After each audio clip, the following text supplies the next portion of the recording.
Hi, I'm Aubrey, and tonight I'd like to talk through Psalms 15. It starts off with David asking God a question. He says, "Who may dwell in your sacred tent, and who may live on your holy mountain?" He goes on with 12 prerequisites to do so.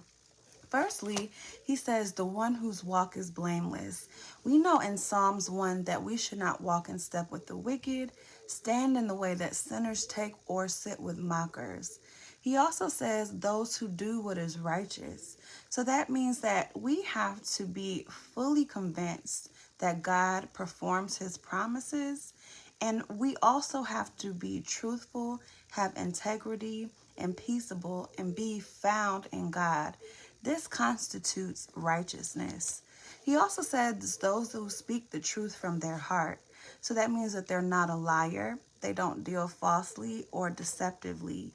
And we find more about this in Ephesians 4:20 through 24. This person should not slander with their tongue. Proverbs 10:18 says, "Whoever hides hatred has lying lips. Whoever spreads slander is a fool." And Ephesians 4:31 says, "Let all bitterness, anger, and all of these things, including slander, be put away from you." This person would have to be one who doesn't do wrong to a neighbor. Matthew 22:39 says, it's the second great commandment. It says, "Thou shalt love your neighbor as yourself."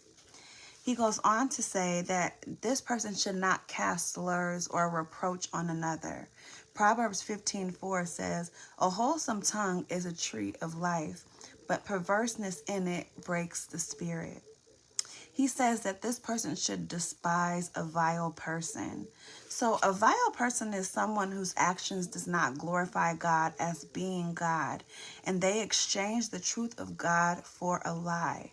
Thus, they are given over to vile passions. So this person is one where their actions serve as discipline and warning of a heart that dishonors God. So God is saying, despise this person. We can find that in Romans 1:18 through 32. This person would honor those who fear the Lord. The beginning of the fear of the Lord is knowledge, and it is the instruction of wisdom. It prolongs our days. It's a fountain of life. So it's honorable to fear the Lord.